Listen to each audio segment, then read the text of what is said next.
मैं जब तक केबल लेके आता हूँ इधर का ये अच्छा ये ठीक बस इसको दबा दियो अभी हम चेक कर लेते हैं पहले अपना जो चेक करना होगा मैं केबल ले आता हूँ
the School of Public Policy, the School of Business and Banking and Finance, all of us to invite you to this talk.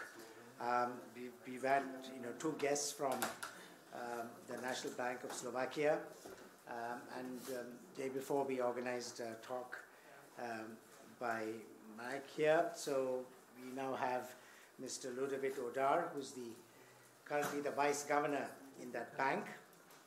And he's served as a chief economist and director of the Institute of Financial Policy at the Ministry of Finance. He's been a member of the board of his bank and an advisor to the Prime Minister. So we are very happy that he's dealing with a subject which we all wonder about, which is after the collapse of Lehman Brothers, the 2008 financial crisis. What, if anything, has changed? I teach my students a course on justice, and one of the questions I ask them to answer is that these bank executives were paid huge bonuses out of the bailout money that was provided by Mr. Obama's administration, and whether they would consider this greed or what is wrong with it. Many of them would say it's greed, it's terrible, and I'd have to point out to them that the bonuses they had before the collapse were even higher. And so it's really, the resentment is that you're rewarding failure, because in the system as established, paying out fat bonuses to these bankers on the argument that they are highly talented and brilliant people, and the only way to attract them to work with you is to give them all of these high salaries and bonuses was always there. So when that was the case, nobody protested. The protest arose after they still got bonuses. They were paid bonuses to put the banks back on their feet and to save them from the predicament they'd got into. So it's a question of what is just, unjust. These are issues that we are concerned about. Although we were not so impacted as many other countries, with the capital accounts not open in the way it was in some other countries. So still, the whole world has been impacted by that, and we want to know what has changed. So over to you, Ludovit. Thank you. Thank you very much for the kind introduction, and I'm really pleased to be here and to talk to the students of the Jindal University about this. You are very lucky, actually, extremely lucky. When I was studying macroeconomics, it was boring. But now you had this financial crisis, there are a lot of changes, a lot of policy implications, discussions, as it was mentioned by Professor. So, these are the nice days to learn macroeconomics and learn banking and finance and bailouts and bail-ins and all those things. And I'm really happy that I can have this lecture in this room for two reasons. One, because of course the Lehman event was a kind of a big bang for the whole financial sector all over the world. And the second reason is that I like Big Bang Theory, not the physical theory on physics, but the TV series, and especially Raj Kutrapali is one of the favorite of mine. So these are the reasons why I like very much this room. But let's start a presentation actually. And Move the camera. so this is a starting point for the presentation. So you have a company, a quite successful company. It was established in 1850, I guess, and it went through the Great Depression, and you can see that the stock price was extremely high, and within a very short period of time it went to zero. So the question is, what happened to that company? I heard that Lehman Brothers made profit every year since the beginning, and so there was just one bad year for them, but it evaporated the whole company. And not only just Lehman Brothers, but also others, but Lehman is a kind of a poster child for that problem. So I'm now going to talk about 5 things. The first one is, now the dust has settled a bit, so maybe we now see much clearer what happened actually. So let's tell the story in hindsight.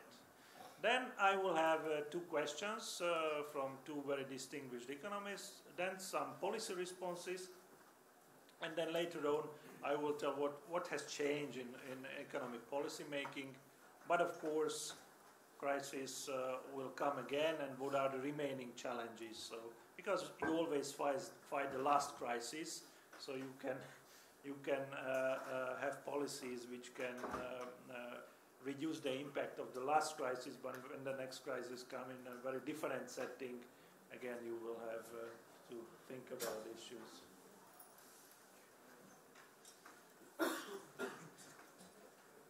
Okay, so let's start with the story. What caused the financial crisis? What do you think? Basically, short selling of the market-basket settlement. That's what the starting point was. Just over-leveraged securities that we had on the market. Okay, some other views? Greed was mentioned before. Those greedy bankers, they wanted to make huge profits, and that created a collapse of the financial market. What else, If you were to debtors would not be having capacity to repay.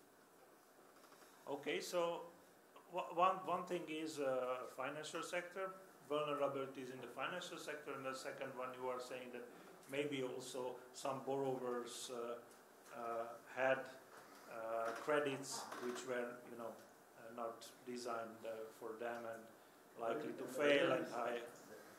The assets are too complicated for a normal person to understand. Okay.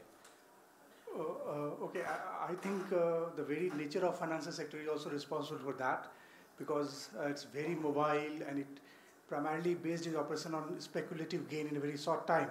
So I think its vulnerability is somehow associated with large finances. So exactly it happened in US crisis that, okay, in fact before .com crisis was there, and then again, mobility, movement, and going for speculative gain in a very short span of time actually is a very instrumental in creating bubbles. So I think subprime is a way out, but it's a larger area. I think this is the very nature of finances which ultimately lead to this kind of thing. It has been happening since 80s in different form. Okay, so let's have a vote. Who should we blame for the crisis, private sector or public sector? Those who vote for private sector, please raise your hands. Is the question for Lehman Brothers failure or is it general market failure? The financial crisis as such, not just Lehman. Lehman is just a... So you are telling me a person who is responsible. Okay. Okay. All the public has a responsibility of reduced all the regulatory the regulators who should be precautions that were in place. Very good that you are hesitate, but because both sectors had their problems. Right? The consumers were greedy as well. They were getting cheap loans to fund their mortgages, and then that kind of created the bubble. 10 years after, actually, somebody asked this question, and of a panel of like 75 really good economists all over the world, and here are the answers. Actually, maybe it's a bit hard to see, but I will tell you what is there. Actually, these two things are there. The first one is problems and vulnerabilities in the financial sector. Basically, huge leverage in the financial sector, too much short-term funding, some securitization which was not well understood. That was the one issue. You can see that there are a lot of answers. There is not that all the well-known economists are voting for one answer, but there are really a lot of answers to that question. And the second one is problems and bubble in the housing sector. So if you would like to conceptualize this, it was like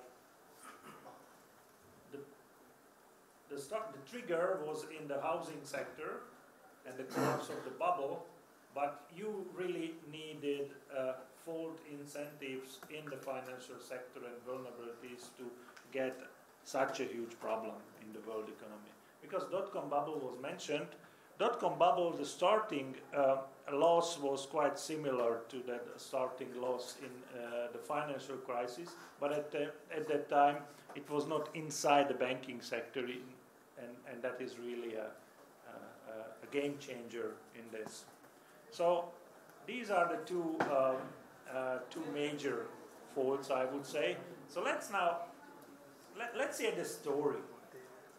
And this story, which I'm going to tell you, is a story of Bernanke about the crisis. Bernanke was the chairman of the Federal Reserve at the time. And this is a chart which shows you the whole story, actually. So here you have one indicator, which is the price of the securitized mortgages. So you can see at the beginning it was almost 100. It was like AAA paper. And from that AAA paper, from gold, you have almost nothing. And once you have such a huge decrease in prices, of course, you know that many other banks, many other financial institutions are holding that stuff. And since they are holding that stuff, you will not lend them money again. But majority of the funding was short-term funding, 1 day, 1 week. So if you stop lending them, they had to sell their assets in order to fulfill their claims. If you sell those assets, and if everybody sells those assets, then not only toxic securities, not only mortgage-backed securities are going down, but all the other assets these companies are holding. So basically, then you have problems in the funding markets. One is the this is the LIBOR-OI spread. This is a banking spread against the government. So that means if the spread goes up, it just shows that banks are not willing to lend to each other. Then, of course, you had problems on non-mortgage assets. This is again the other line. And finally, not only these losses were so huge that at the end you had a problem in the banking sector with the profitability of the banking sector. So here is the CDS spread. It's a default probability of a banking sector, and that went up again. So the question is that, why 4 and why these 4? Because if you show me that these are the 4 most important things in the crisis, why not 5, why not 3? And so then a little econometric exercise comes. So what Bernanke did was that he took, these are the 4 phases of the crisis, he took 75 series from a financial sector, daily, weekly series, 75, and they wanted to find out how to reduce that set of information into a lower set of factors. So he did a factor analysis, and the factor analysis showed that there are 4 factors. 4 orthogonal factors, independent factors from each other, not to use some mathematical terms, 4 independent factors. But if you find out those factors, how would you name those factors? Why would you name it a housing factor or liquidity factor or whatever? So he wanted to find out what are these factors. So he then divided those 75 variables into 4 categories. And one category was, of course, the housing sector. Another category was non-mortgage credit. Another category, again, short-term funding. And then solvency of banks. And he redid the exercise. So he wanted to find out the single factor in every category. And this is what happened actually, that if you do it on the 75 series, I have a bit problem with colors, but never mind. Actually, one of those series is a factor when you do the exercise on the 75 series, and one of these when you do the exercise just on the housing. So you can really see that what the methodology identifies is really something related to the housing, because it's those lines are extremely close to each other. It also applies to short-term funding. It also applies to non-mortgage credit. The 4th factor is not so good, but at least the 3 factors are there and they can be identified very well. So therefore the story is quite credible that those 3 factors created huge problems in the crisis. Then you can do this, you can decompose actually all the variables, and you can see the volatility of those factors. And here you can see, for example, that at the beginning the volatility was mainly in the housing market. So the housing market started it all, but then all the funding and non-mortgage credit shoot up. So basically, Bernanke called those factors panic factors. So this was a real panic on markets. And then later on, after the panic, of course, there were questions about the solvency of the institutions. So this is really a storyline. You started at the mortgage market, but you really needed a panic in the financial sector. And there is no better picture of the panic than the collapse of the Lehman Brothers. So, but these are just financial variables. So let's go back to the economy, because some Wall Street guys lost some money, but who cares? If there is no huge problem with the real economy, who cares about Wall Street guys losing money? But that was not, of course, the case. So I would like to talk about two questions from two very distinguished economists. The first one is Queen Elizabeth II. And she had this famous question, why did no one see it coming? Very stupid, all the economists, It was a surprise, all of you, so unbelievable. And the second, so that is one question, why so unexpectedly? And the second question is from Ben Bernanke, because what he did is that when Lehman went down, he asked the employees of the central bank, give me a really stressed scenario, assume a huge stress on the financial markets, and give me an answer what will happen to the unemployment. So they did this really adverse scenario, and in that adverse scenario, the unemployment went up something like to 8%. Reality was 10%. So even after the fact, we underestimated the depth of the recession. So one question is why so unexpectedly, and the second question, why the recession was so deep, actually. So these are the interesting questions, and I have some answers to that. So maybe you heard about this phase of economic history, Great Moderation. It is from the 80s. Surprisingly, for 30 years, economic growth and inflation were quite stable. And that is why we call it the Great Moderation. And actually, in the same period, we changed a lot how we do monetary policy. We switched to inflation targeting, and we were quite confident that, with monetary policy, we can do all the stuff. We can stabilize the economy if something happens. But actually, we ignored a lot of risks, and I will talk about it. One famous theory is that actually if you have a very stable system for a longer period of time, then you are quite confident, oh, I cannot lose a lot of money, I put a lot more money into the system, and the stability can create instability at the end. So this is a famous Minsky effect. Then the second issue was that were these guys crazy funding all those securities on a one-day basis or 2 weeks basis? No, because liquidity was everywhere.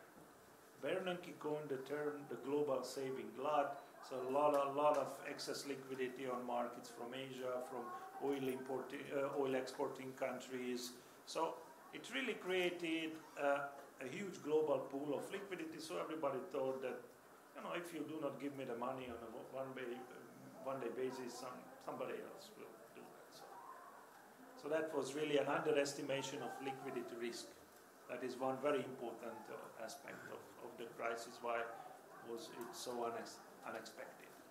Then another one, and this is really a fault of the public sector, that the regulation was so lax, and a huge shadow banking system was created outside the regulatory perimeter. They set up all those special purpose vehicles, and they tried to circumvent all the regulatory parameters, and basically most of the new mortgages were granted not by the traditional banking sector, but by non-banks, and especially in the shadow banking sector. Another issue why it was so unexpected, that usually we build our models on a 30, 40 years horizon using the relationships between the time series in that period based on the correlation. But if you have a huge panic on markets, these correlations are not there anymore. Everything goes down. So basically you cannot hedge one instrument against the other because everything goes down. And then you had also a problem, this is a last on that slide, not well understood financial engineering. So how can the rating agencies give you a AAA rating on something which was worth, 10 cents per dollar or something? Because they just underestimated a lot of risks. But if you are a financial investor, even outside, there is a stamp, AAA stamp on it, so you will invest in it, because if you are a conservative investor, why not? You rely a lot on rating agencies' assessments. So these are the factors, I think, why the crisis was so unexpected. We did well for a long period of time with in a very low risk environment, and we relaxed a lot of regulatory parameters in the system, and that created a big mess later on. And here you can see two aspects of it. The first aspect of it is on the left side. This is reliance on short-term credit. So what they did, they had credit from other financial institutions on a one-week basis and invested it in mortgage-related securities. You can see these are mortgages in the traditional banking sector. And you can see these are mortgages which are non-bank originated. So a huge amount of mortgages were outside of regulatory bodies.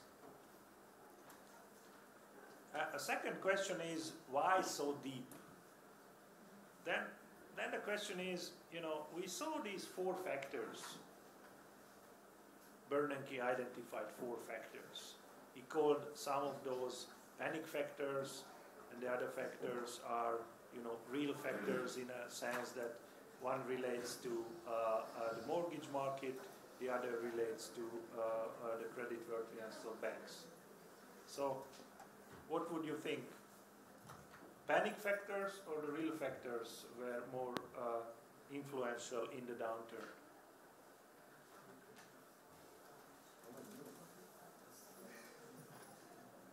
First real factor that you always followed by panic.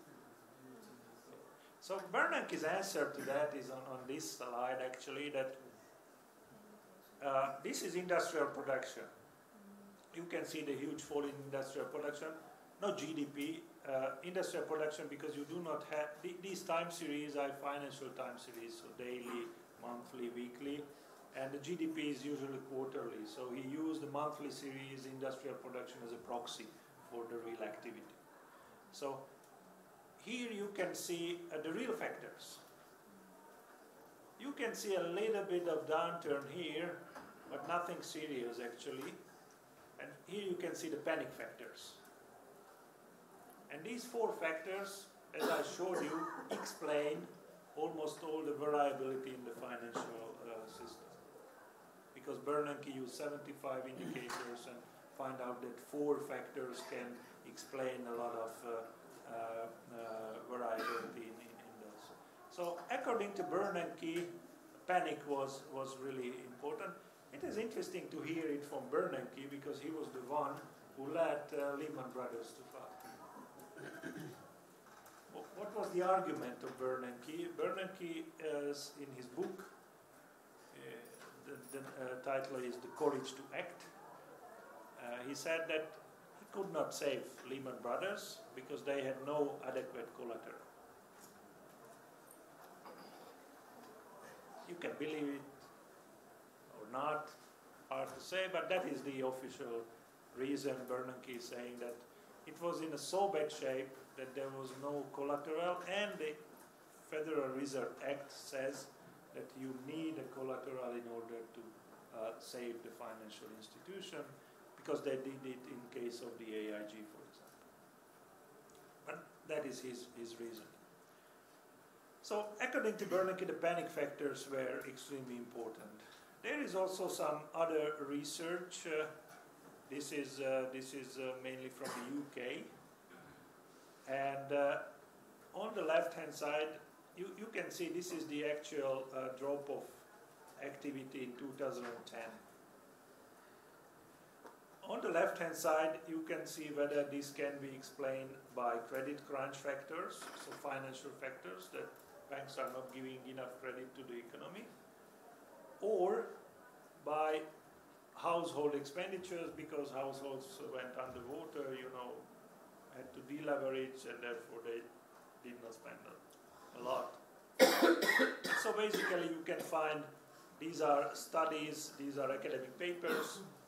You can see that, let's say, 1/3 can be explained, according to others, by credit crunch, by the problems of the financial system, and 1/3 by the deleveraging of the household. So this is a somewhat different narrative what Bernanke says, but definitely the two issues are there: deleveraging in the household sector and problems in the financial sector caused by a panic. So this is why it was so deep. It was not only connected to real losses in banks or real losses of households, but also panics on the financial markets. So now, what can you do? What can you do if you see that there is a huge panic on financial markets? Of course, you can say on the evening news that everything is under control, but it did not help at that time. So what are central banks doing in that case is, of course, first liquidity. If there is a problem that banks have to sell their assets at very low price, this is called fire sales, then it is good to grant against collateral as much liquidity as they want. And central banks all over the world pumped enormous amount of liquidity to the financial sector. But that is just the question of liquidity. If you do not have collateral because you made huge losses, like Lehman Brothers, then there is a question of recapitalization. So whether the state should recapitalize banks if they had huge losses. And this is an interesting question because the profits are always private, but the losses are public in many cases. So these are the tensions. But as economists, we know that in many cases, in many financial crises, it helped a lot if the government acted very quickly, recapitalized a lot of the systemically important banks, and they sold them later on, even with a profit, actually. So even if we really think that it is not a good idea to socialize losses while all the profits are private, it makes sense from an economic point of view to do that for the systemically important institutions, which can create domino effects on the markets. Other response was, of course, monetary policy. So you decrease monetary policy, but of course you cannot do it much below zero. Why?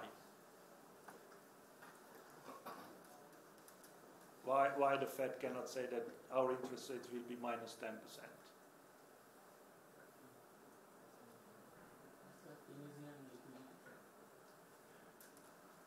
Okay, that's right.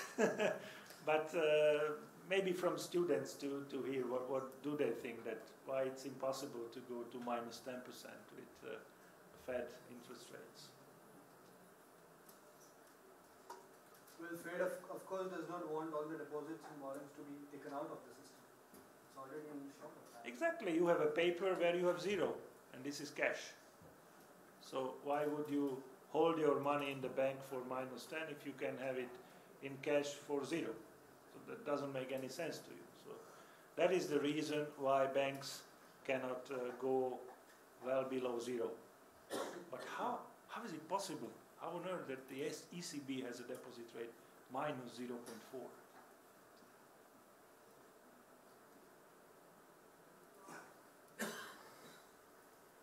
So you can go below zero. Okay, maybe not to 10%, but to -1. How can it be possible?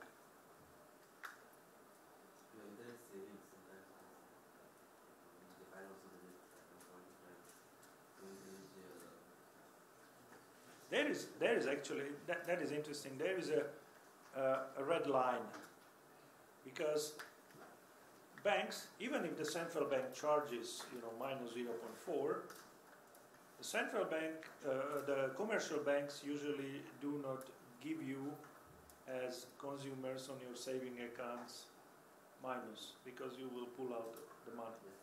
So, but for big businesses, they have no other option. They cannot, just build a huge building to store money and to hire security, because it all costs money. So if it is just minus 0.4, you will not build those big houses full of cash. But if it is minus 10, it makes sense maybe. So the cost of holding cash for big companies is a kind of a limit how far you can go with interest rates below zero. Okay, but that is just a side issue. And of course, if the traditional channel is not working, we invented a lot of non-standard, non-traditional measures. I will talk about it later.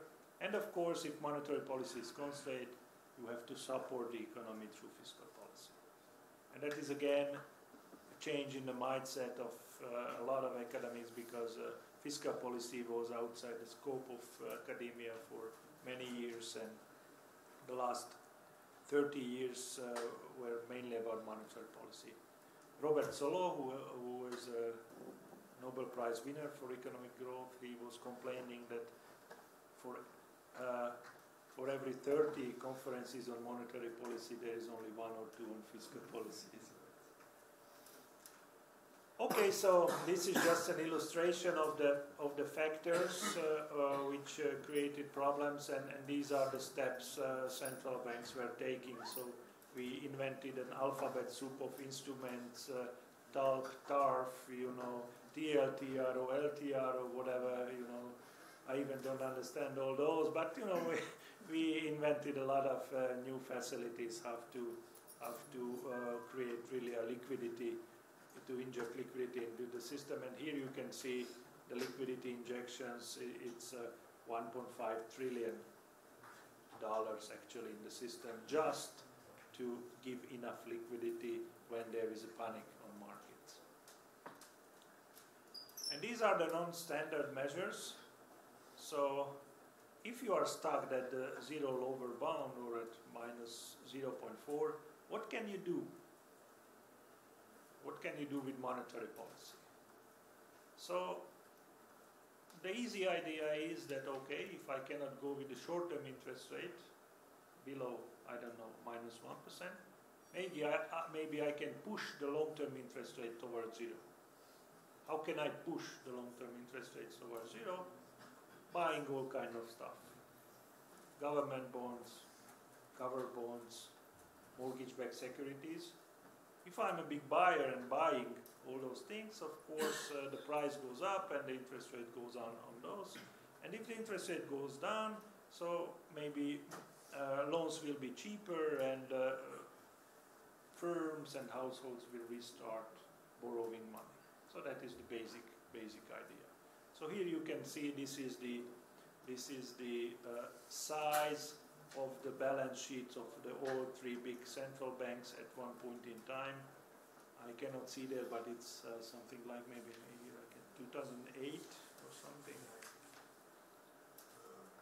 100 is 2008. Yeah.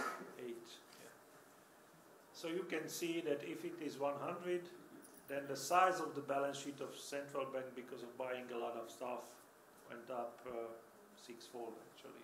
In case of the Federal Reserve, Bank of Japan lately, with this 3 arrows policy, The interesting case is the European Central Bank.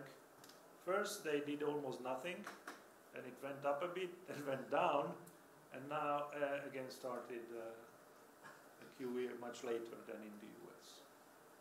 Since I'm from the Europe, the Slovak Central Bank, and visiting the European Central Bank at the meetings, I will not discuss these aspects of policy.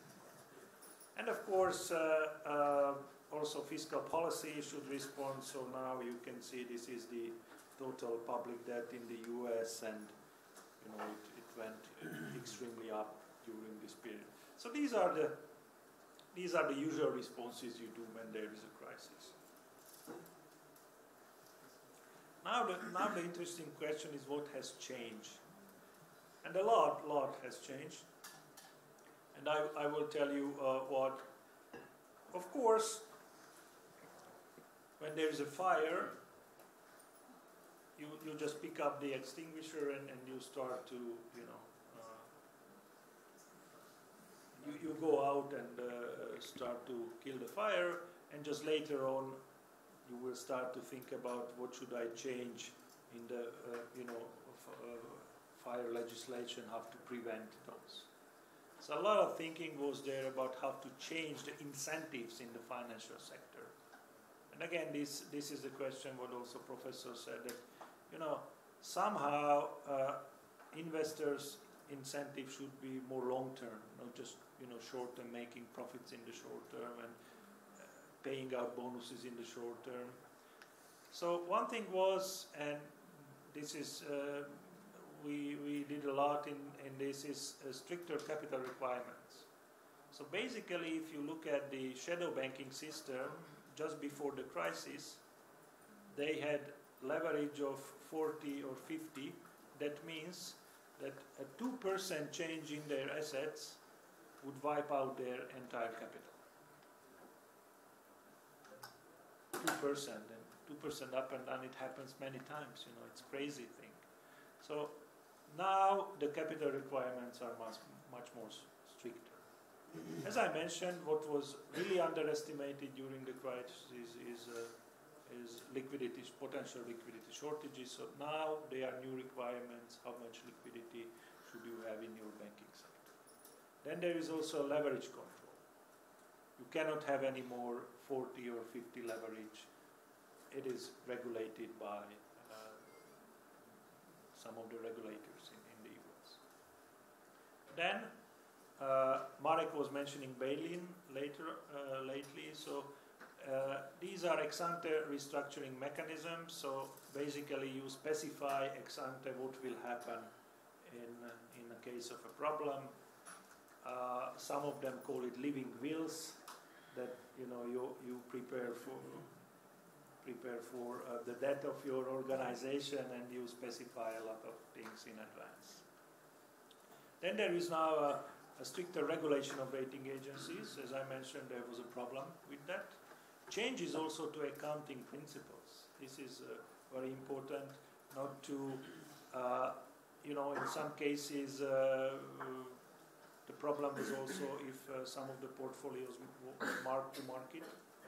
And now there are differences between hold to maturity and mark to market, not to create huge swings in your asset position when there is a crisis if you are a long-term player.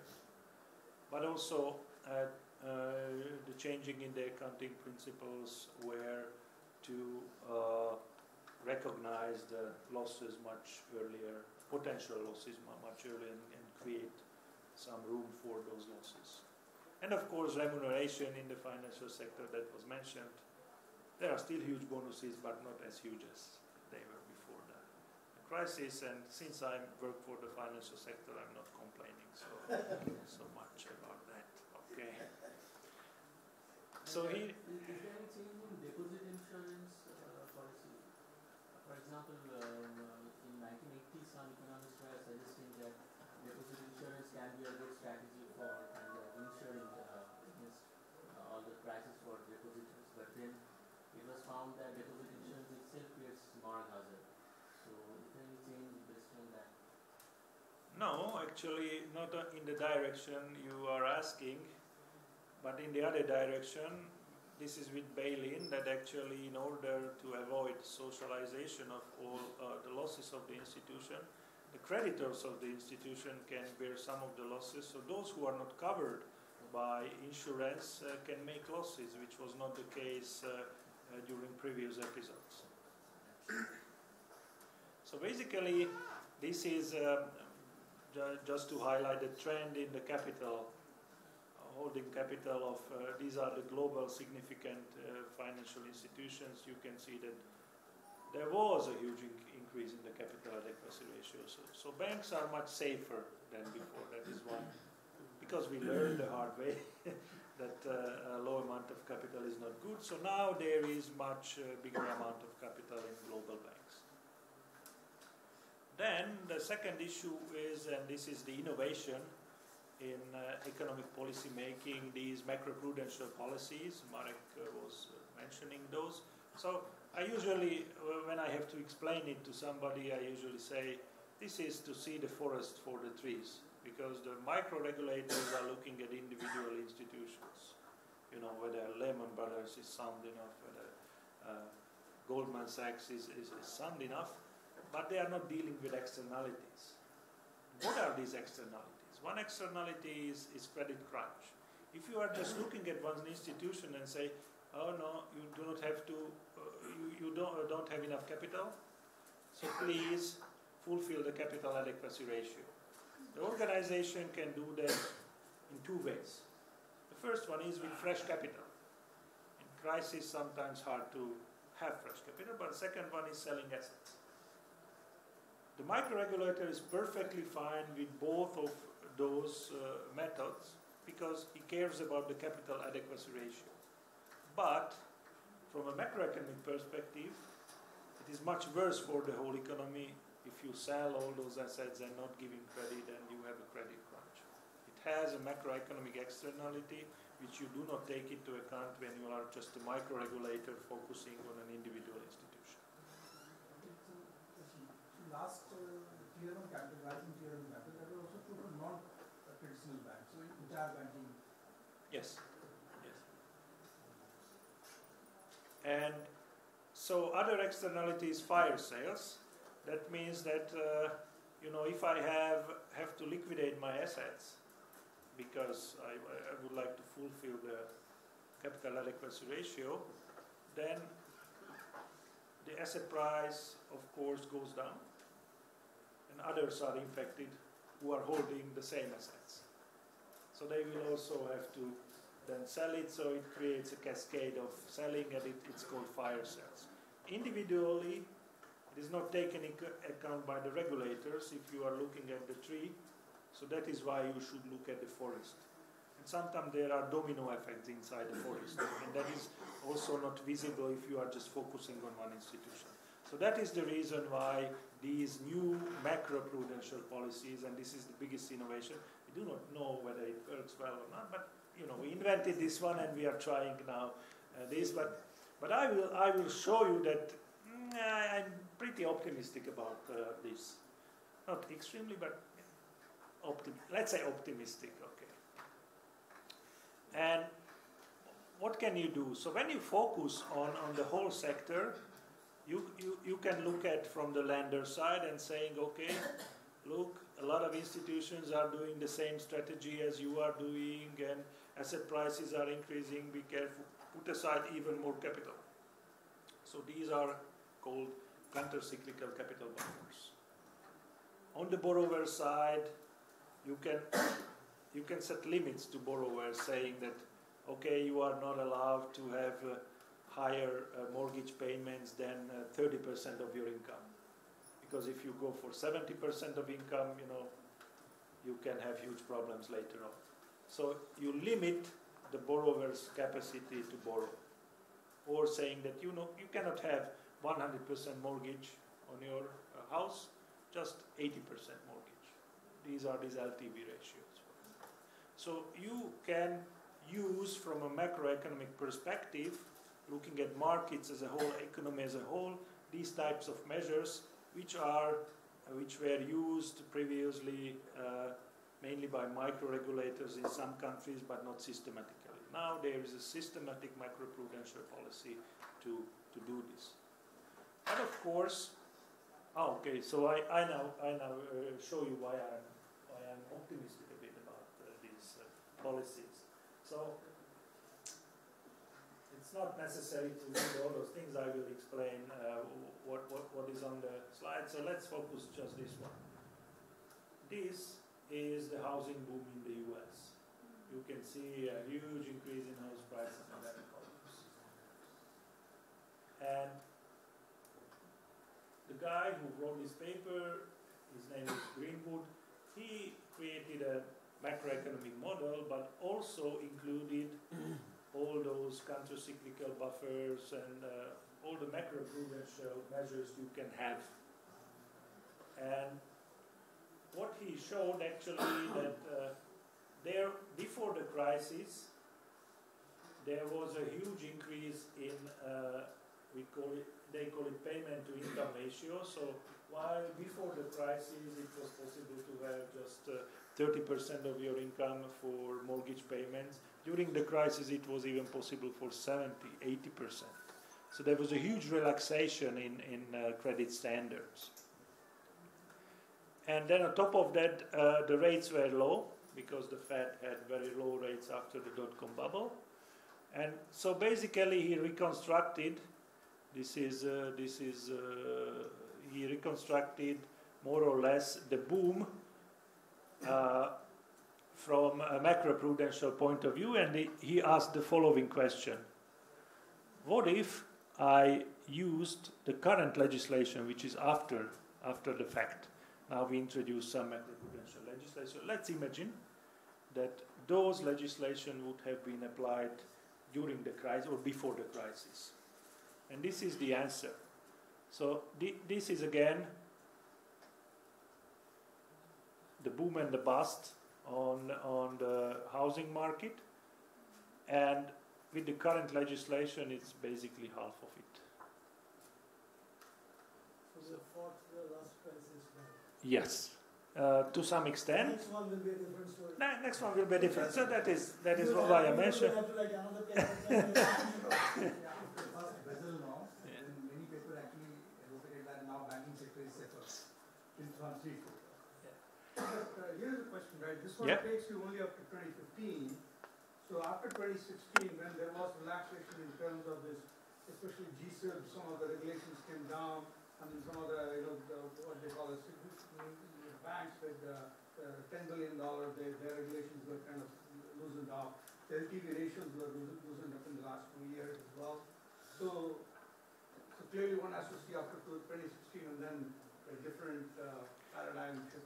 Yeah, there was a lot of backpedaling and also especially in case of the Fed. Now the Fed is not allowed to do some of the liquidity provisions they did it before. Yeah. So even fighting the last crisis, there is some backpedaling, on those issues. But this is just, I wanted to show you, do not have to believe in all this modeling exercise, but there is some merit in it. Sure. If you had used that before the crisis, that would have made a difference. And this is a second exercise, the same one. They, from a UK paper, and the question was, the title of the paper is, I guess I have the paper here. Would macroprudential regulation have prevented the last crisis? That was the title, and this is the answer that with macroprudential policy, at least a third of the costs would have rejected. So again, some kind of optimism for this kind of regulation. Okay, so this is macroprudential policy, but the problem is that we should also rethink the more traditional policies in order to do better in the future. It is not just that if we introduce macroprudential policy, we are safe, we can go on holidays and relax in central banks. No, that is not the case. Unfortunately, we have to rethink the monetary policy consensus which was here before the crisis. And this is a paper from Mishkin. He's saying that one of the most important lessons from the crisis is that financial cycles have a far greater impact on economic activity than we thought. This relates to the mop up after or cleaning up debate that, okay, do what you want, the central bank later on will decrease the rates and mop up the mess afterwards, or leaning against the wind, that basically when you set your interest rates, you take into account also financial stability issues. So, and the cost can be quite high. So what we did is we expanded the toolkit, and I think this is one of the best ways how to motivate that debate. You can see here the inflation in the US before the crisis, quite stable. Do you see anything? So from a Fed perspective, everything was fine. Inflation was more or less at 2%, so why bother? But then you have a huge impact of the crisis. This is the pre-crisis trend of GDP. And can you see? There's a huge gap between the pre-crisis trend and the current GDP. So the problem is that when you have such a slump, you have a lot of deflationary pressures, not inflationary, but deflationary pressures in the economy. And if you do not look at financial variables, you really think that everything is fine. Inflation is on target. We will face no problems later on. So that is the reason why we should think more clearly about the financial cycles, credit cycles, asset price bubbles, and so on. So this is a problem for monetary policy. Also, we should rethink monetary policy. I edited a whole book about it. But I'm just going to tell you maybe 3 points. The first point is that since we are very close to zero with central bank interest rates, we should think more clearly about the interaction between monetary and fiscal policy. Because now, what is the difference between a treasury bill at zero interest rates and cash? Both papers are claims on the government, both papers have zero interest. So at the zero lower bound, the separation between monetary and fiscal policy is much, much harder. There is one important thing, that if it is issued by the government, then you face usually credit risk.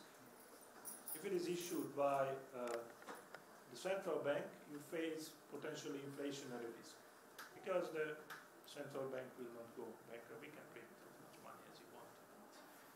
We can make you billionaires. In Zimbabwe, they did it many times. But, you know, I would not recommend it here. But that is the reason why we should look from a different point of view on the interaction between monetary. By the way, the biggest inflation in the world was in Hungary. And the biggest nominal banknote was 100 billion. So 1 and I don't know 16 or 17 zeros, or you cannot. So it was, the zeros were not on the banknote. It was by words because there were too many zeros. But okay, I'm digressing a bit. The second issue is the long-term view. That we should look at public finances from a more long-term perspective, because if you look at Spain, if you look at Ireland before the crisis, they had okay public finances, but they did not take into account the potential cost of bailing out the banking system or huge slump in the macroeconomy will create. And that is the reason why we should look at risks which can happen. And I just skip one slide to show you that actually this is from the IMF database. So from time to time, you have almost every 10 years there is a financial sector bailout of 4%, and almost every 10 years there is a macroeconomic slump with huge cost to the public finances. So just one example, because Professor Banerjee was working for the IMF. So if you just look at the forecast of the IMF before the crisis for public finances and compare it to the reality, in reality the public debt is now more than 40% of GDP higher than the forecast of the IMF.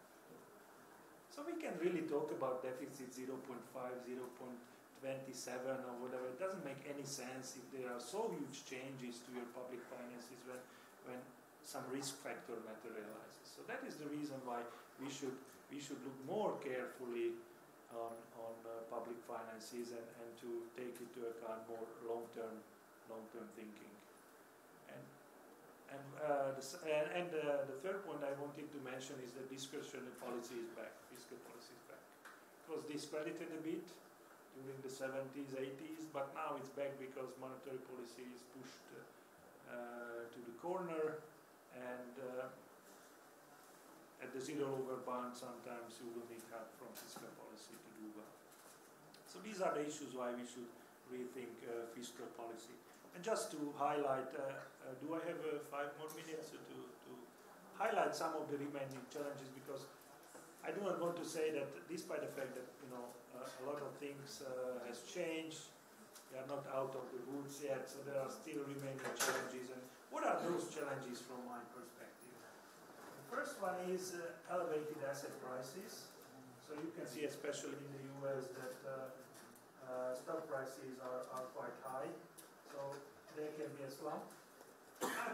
I'm not a fan of these new theories that the new big financial crisis will come, because this one is just related to asset prices, and since the banking sector is in much better condition, there will be no spiral effect if the banks are in better shape.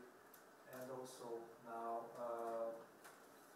we have much better regulation policies. So I'm a bit more optimistic that even if there is a slump on equity markets in the US, I don't think it will create a similar financial crisis as it was 10 years ago. But definitely that's a problem. Here is again from the IMF. Here you can see these are debt levels, global debt. This is at the when the financial crisis hit, and this is current. So debt levels are much higher. What is this? How can we have global debt? Do we owe to some green Martian creatures, or how can this is gross debt? So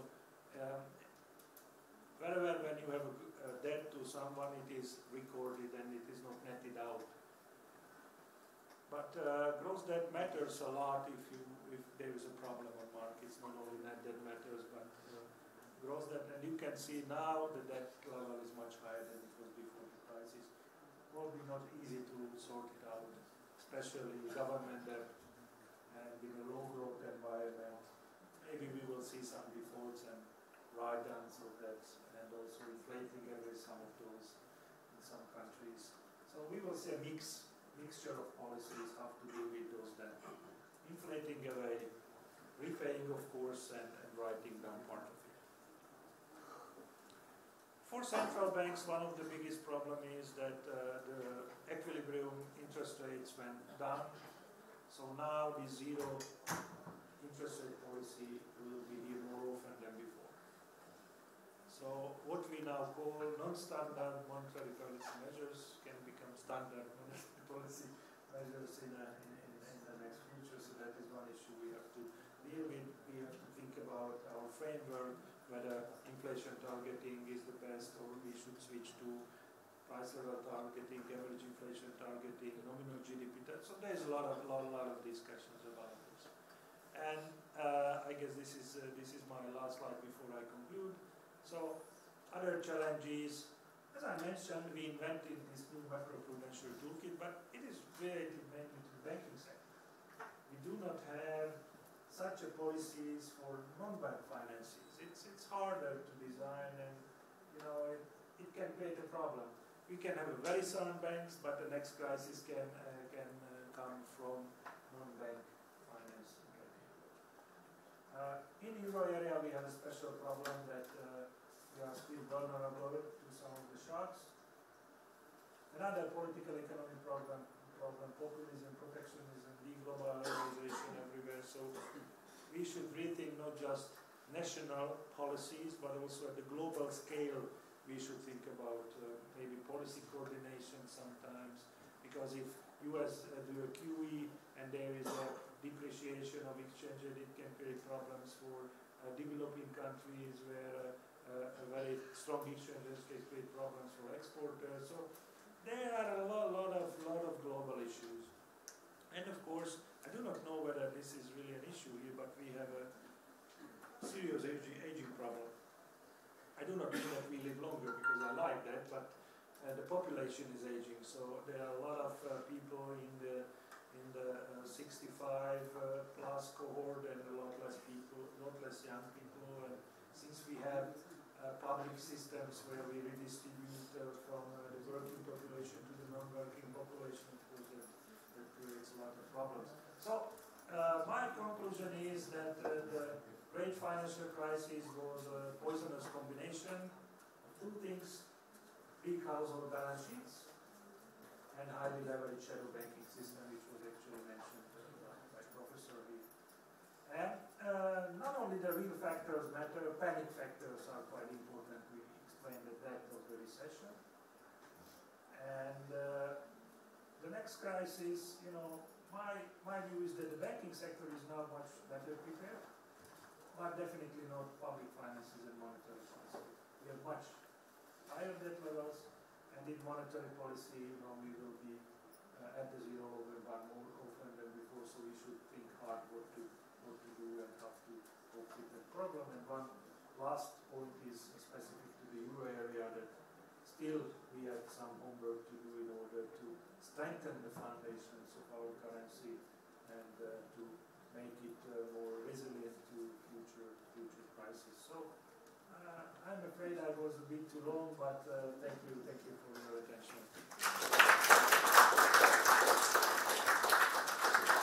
That was very, very lucid and very informative and excellent. So we have a little time for comments, questions. Can I ask the first question? Do. I want to pick up from where he left.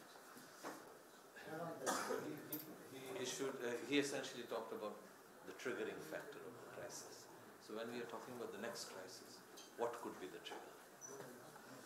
That's Keep you around. Okay. So any others?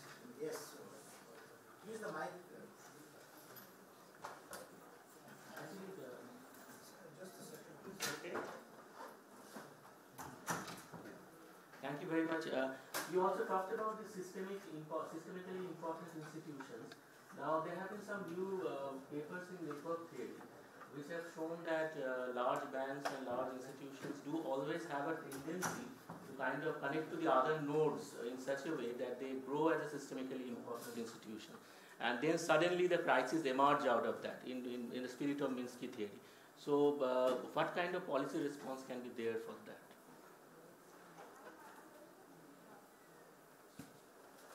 Any others? So mine is probably a question or a comment. One of the questions from Queen Elizabeth was, why didn't anybody find it? So in the in the Big Short book, right, they talk about this Steve Eisman, the hedge fund manager, and Meredith Whitney and others who had actually been tracking this for a period of time, so they knew this was happening, right? So the question was not in terms of why didn't we know about it, it is a factor of why it was not disseminated more wider. I think, and comment on that as well. Actually, if I can just quickly add, our former bank governor, RBI Governor Raghuram Rajan, really became an international celebrity after the crisis because it was widely recognized that he had predicted it quite well, and in no place less than the Jackson Hole conference with Greenspan and everybody else in attendance.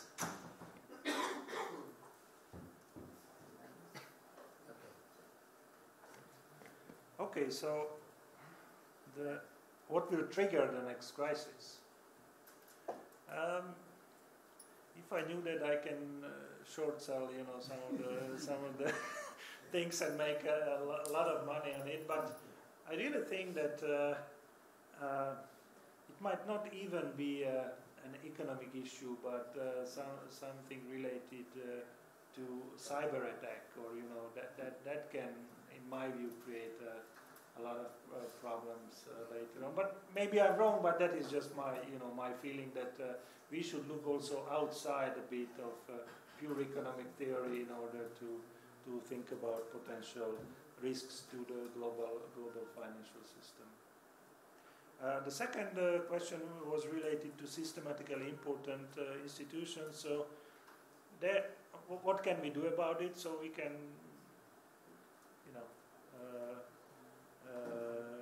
cancel them. So there are some theories that if there is something systematically important, they have actually an implicit guarantee of bailout by the government, so they can take on more risks, and that is the reason why we should break up all those institutions. Well, this would be my recommendation. I don't know. I think Stiglitz has recommended about breaking up institutions, but many don't listen. Yeah, I would also hesitate to break up institutions. I would rather create either motivation to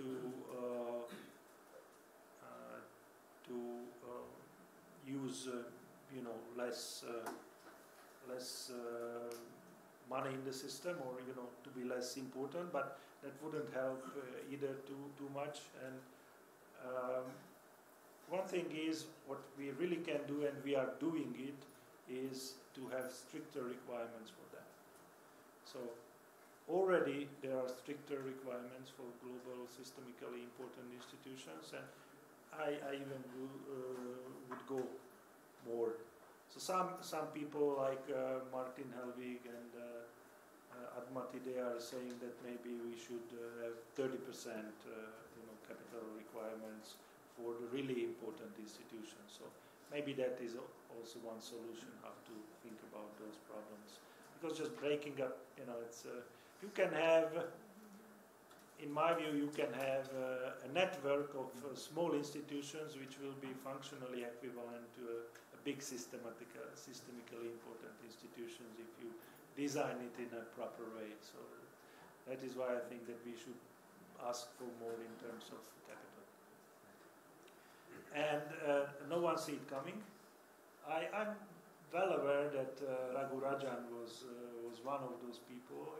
He was not making a lot of money on this, but there were also people making a lot of money. You mentioned Big Short, but let me tell you a story about Raghu Rajan. I was in September 2008 in the US. I visited a seminar. Raghu Rajan was there, and he was telling me, not only to me, but to all, the story, what will happen, what happened, what are the problems, what are the triggers, so the story of the financial crisis. So I went back home. Nobody, it was just September 2008, it was around the Lehman event, so nobody knew exactly what is coming and what happened in the US. But I had really a superior information. So I was invited to at least 50 talks to talk about the financial crisis, and I used 60% of the material given by Raghu Rajan to us. So I'm well aware that there were people who saw it coming, but I think the general feeling is not that everybody, can say that every time that the crisis is coming, just a few people are able to really predict the next crisis. There is a saying that there are some people who predicted 15 out of the last 5 crises. So it's easy if you always say that you are. But Raghu Rajan is a different one, but there are always these doomsayers. I do not believe in those. But as I mentioned, he was quite helpful for me in order to discuss the broader consequences. I worked at the central bank before, and we had to prepare for the indirect effects. So that was a really important seminar for me. So So one other point, during that time, I was working for Merrill Lynch, and starting sometime in February, March of 2008, we had already started hearing rumblings. We knew things were not going well, and especially on the security side, the traders, they used to, I had friends there, so they used to keep saying that things are not looking well, even though the balance sheets, the quarterly balance sheet used to still paint a rosy picture. So if people were actually reading between the lines, they could easily catch that things are not going to happen, right? And then September 14th, on a Saturday, we were asked to get on a call and told that we are no longer Merrill Lynch. So, so as directors, personal. Yeah, I mean, it was just. And then I spent 2 years with Fannie Mae with their secondary mortgage and breaking up into their separate, securities services, working through their entire transformation program for the 2 years at Fannie Mae. A $1 trillion balance sheet went kaput. Yeah, pretty bad. I think Robert Shiller has also been credited for predicting this crisis. But his viewpoint and Raghuram Rajan's were, I think, different, and they predicted in a different way. No, I think that he was predicting the crash on the property price, the house price market. But he was not well aware of the financial consequences, while Raghu Rajan was mostly concerned about the financial consequences of any trigger, not just a housing price trigger. All right. Okay, so let me move the audience. Thank you.